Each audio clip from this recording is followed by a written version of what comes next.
Hi, hello. இன்னைக்கு ஹெல்த்தியான breakfast அதே மாரி லஞ்ச் பாக்ஸ் தாங்க நீங்க பார்க்க போறீங்க. ஃபர்ஸ்ட் ஆஃப் ஆல் சப்பாத்தி சுடலாமேன்ட்டு சப்பாத்தியெல்லாம் தேய்ச்சு எடுத்துட்டேன். பம்ப்கின் தான் இதுக்கு மசாலா வைக்க போறேன். இதுக்கு காம்பினேஷனா சப்பாத்தியில வந்து நெய் சேர்த்து குடுங்க. பசங்களுக்கு நெய் சேர்த்துறது வந்து ரொம்பவே நல்லது. ஹெல்த்துக்கு, ஸ்கின்னுக்கு எல்லாமே ரொம்பவே நல்லது.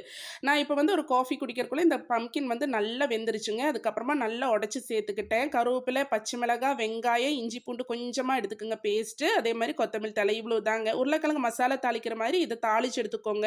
அவ்வளோ ஒரு சூப்பரா இருக்கும். அதுவும் இல்லைங்க, படிக்கிற பசங்களுக்கு வந்து உருளைக்கிழங்கு அதிகமா சேர்க்கக்கூடாதுன்னு சயின்டிஃபிக்கலி ப்ரூவ்ட் ஆனது. அதனால இந்த மாரி ஹெல்த்தியா நீங்க பசங்களுக்கு வந்து ஸ்கூலுக்கானாலும் சரி, காலையில பிரேக்ஃபாஸ்ட்டும் கூட இந்த மாரி ஹெல்த்தியா குடுக்கறக்கு நீங்க ட்ரை பண்ணுங்க. அதுக்கப்புறமா சப்பாத்தி வச்சாச்சு. மசாலாவ நான் வந்து பம்ப்கின் மசாலா தான் ஆக்கியிருக்கேன். அதையும் ஆக்கியாச்சு. இப்ப லஞ்ச் பாக்ஸ் தயாராயிருச்சு. உங்களுக்கு எல்லாருக்கும் என்னோட இந்த சின்ன ஹெல்த்தி டிப்ஸும், அதே மாரி கேரளா ஃபுட்டும் பிடிச்சிருந்தா என்னோட சேனல் சப்ஸ்கிரைப் பண்ணி வச்சுக்கோங்க. இப்ப ஃப்ரூட்டும், ஜீரக தண்ணியும் தான் ஆக்கியிருக்கேன். ஓகே, பாய்.